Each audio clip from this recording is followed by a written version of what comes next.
નમસ્કાર દોસ્તો, તમારું પ્રિય સાહિત. તો આજે આપણે એક એવી જગ્યા ઉપર આવેલા છીએ કે ના કારણ કે ગાયો જો નથી, કારણ કે ગાયોની સેવા કઈ રીતે થાય છે, કઈ રીતે લોકો કામ કરે છે, બધું હું તમને આજે વિડીયોના માધ્યમથી બતાવીશ. તો વિડીયો અંત સુધી જોતા આવજો. આજે તમે જોઈ શકો છો જે ગાયોના નાના નાના વાછરડાઓ, કારણ કે મોટી ગાયો જે છે એ સામેની બાજુ બાંધેલી છે, અને આ જે ગાયોના નાના વાછરડા છે, જો આ જે છે એ ઘાસ ખાઈ શકે છે. જોઈ શકો છો.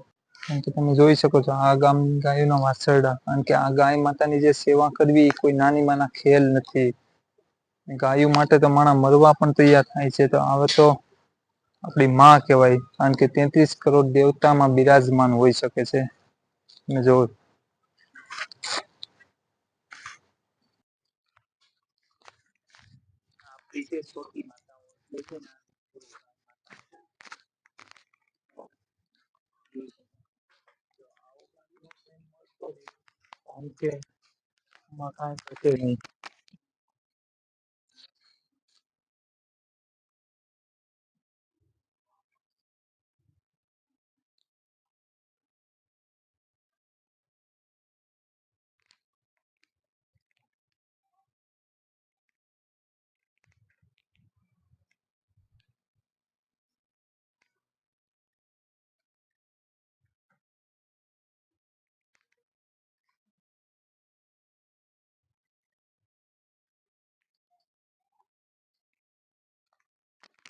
એ તમે સામે જોઈ રહ્યા છો, એ ભાઈ ગાયોની સેવા કરે છે. અહીંયા એ ભાઈ છે ને એ ભાઈ સીતા છે.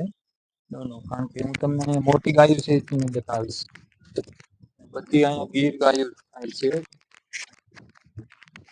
અમુક લોકો જે છે, ઘણા ખરા લોકો છે, ગાયોની સેવા કરવામાં સેવા તો નથી કરી શકતા, પણ એ લોકો જે છે એ બહારથી અમુક ગાયો જ્યાં સુધી દોવા દે ત્યાં સુધી રાખે છે, ને બાકીના પછી ગાયોને છોડીને બહાર ધકેલી દે છે. એટલે પ્લીઝ મિત્રો, એવું કોઈ કરતા નહીં. ગાયો જ્યાં સુધી દોવા દે ત્યાં સુધી રાખે, એવું એ કોઈ મતલબ જેવું શું છે તમારે? જે પાછળ દેખાય છે એ બધી આપડી માતાઓ છે, ગૌ માતાઓ. કારણ કે આ 33 કરોડ દેવતામાં બિરાજમાન હોય છે. જો આના માટે તમે કાંઈ ન કરી શકતા હો, તો તમે આગળ પણ કાંઈ નહીં કરી શકો. આના માટે તો માણસ અત્યારે જીવ દેવા તૈયાર છે. પ્લીઝ મિત્રો, જો આ ગાયોને અને ઘેરે મા બાપ છે એમને તમે પગે લાગીને બહાર નીકળશો, તો તમારે કોઈ મંદિરે જવાની જરૂરિયાત છે નહીં. હા, આવું એવું નથી કે નથી જવાની જરૂરિયાત નથી એવું. એટલે કારણ કે આપડા ભગવાન જ એ હાચા છે. અહીંયા ગૌ માતા છે અને ઘરે મા બાપ છે. પ્લીઝ એનું તમે ધ્યાન રાખજો. આપણે થોડીક ગૌશાળાની માહિતી આ કાકા પાસેથી લઈ, કારણ કે કાકા આપણે ગૌશાળાની માહિતી આપશે. તો બોલો, હું કેવા માંગુ ગૌશાળા માટે? ગૌ ધર્મ છે, હિન્દુ ધર્મ છે. ગૌની સેવા બહુ મોટી સેવા. ગૌ સેવા ઈશ્વર સેવા. કારણ કે કેટલાય સમયથી આ કાકા અહીંયા સેવા કરે છે ગાયોની. કાકા નો સારો બધું તમે કઈ રીતે એક્સપ્લેન કરો? એ બધું તમારા મારા જેવા ભગત લોક આપે પૈસા, એમાંથી લોન નહીં આવે તો પછી વ્યાજે કઢાઈને કરવા પડે. અત્યારે 4 લાખ રૂપિયા કરજાનું ચાલુ કરવું પડે. મારે તો ઢોકળો હતો, એને લીમડો થી તમારા માથા ફાડી નાખ્યો. 22 ટકા આયા તો 2 મહિનામાં બહાર જઈ નહીં શક્યો. તો એ પૈસા કરજો થઈ ગયો. હવે અહીંયા બેઠું તો કોઈ કોઈ ભગત જગત આવે તો એને હાથાજોડી કરીએ કે થોડી મદદ કરો, એના ચાલે. નહીં, ગાયો માટે તો આપણે હિન્દુ ધર્મ જીવ દેવા તૈયાર છે. પછી તો એમાં ત્યાં કઈ ઘટે જ ના નહીં. કરે જ છે ને, એ લોકો કરે તો જ થાય ને, બીજું તો આપણે થાય ને. એકલામાં એક હાથે તાળી ન વાગે. બધા એક એક હાંચવે ને તો આ ગૌશાલા ખોલવાની જરૂર નહીં પડે. હું તો એમ કહું, હા, એક એક ગાય બધા પાડી લે તો ગૌશાલાની કઈ જરૂર નહીં પડે. ભલે એના પાસે જગ્યા નહીં હોય તો ગૌશાલા તો ક્યાંય ગૌશાલા કઈ કમી નહીં. 1 રૂપિયો બી રોજ નો કાઢે ને, 1 રૂપિયો વધારે આપણા હિન્દુ ધર્મ વાળા, તો બી ગૌ માતાને કઈ કમી નહીં. નહીં, ગૌ માતાને કઈ કમી ના આવવી ન જોઈએ. ક્યારે ક્યારેય નહીં. આપણે જાન આપે. તમને તો ખબર જ છે, કેટલી ફર હું તમારી પાસે આવેલો છું વિડીયો બનાવવા. તો જવાનું કેટલાય માથા ફાટી ગયા. 22 ટકા આયા તો બી હું મરી જાઉં તો બી એના માટે જ મરવાનું, પણ પાછળ નહીં હતું. આપણે કઈ કોઈ કોઈ માટે કરતા નથી. આપણી સેવા છે. કાકાનું એવું કેવું છે, ગૌ ગાયો માટે મરવું પડે તોય મને મંજૂર છે. ગાયો માટે જીવ દેવો તોય મને મંજૂર છે. બરોબર ને આ કાકા? જે છે, આના ઉપર જ આપણું દેશ ચાલે. ગાયનો હા. દૂધ પીએ, ગાયનો વાછરડા હોય તો ખેતી કરે, બધું ચલાવે, હળ ચલાવે. અત્યારે આધુનિક વસ્તુ પહેલા એના પર છે.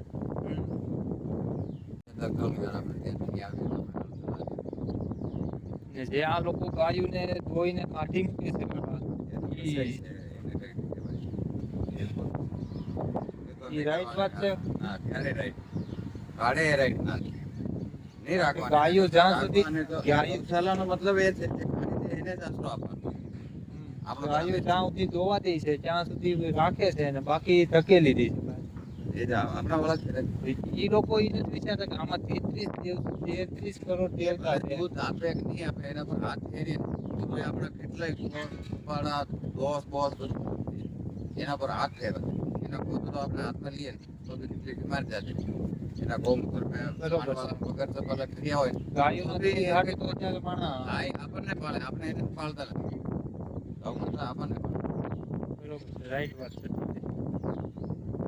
જેમ કાકાએ આપણને વિડીયોમાં આપણી સમજાવ્યું એમ જો આપણી ગાવ લેડી આવી ગઈ જો બાજુમાં જુઓ જો એટલે એ સમજે નહીં આપણી જેમ બોલી ન શકે પણ એને આમ ખબર તો પડી જાય કે નહીં અમારા આમ સેવક આવી ગયા છે એમ અમારી સેવા કરવા માટે. જુઓ સામે ઠેઠ ઉભેલી હતી ત્યાંથી અહીંયા આવી ગઈ એને ખબર પડી જાય કારણ કે આપણી કરતા આ સમજદાર છે વધારે. મિત્રો આમાં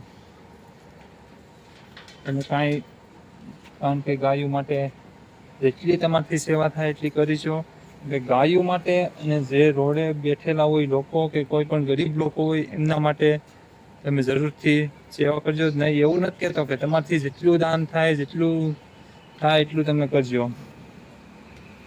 જુઓ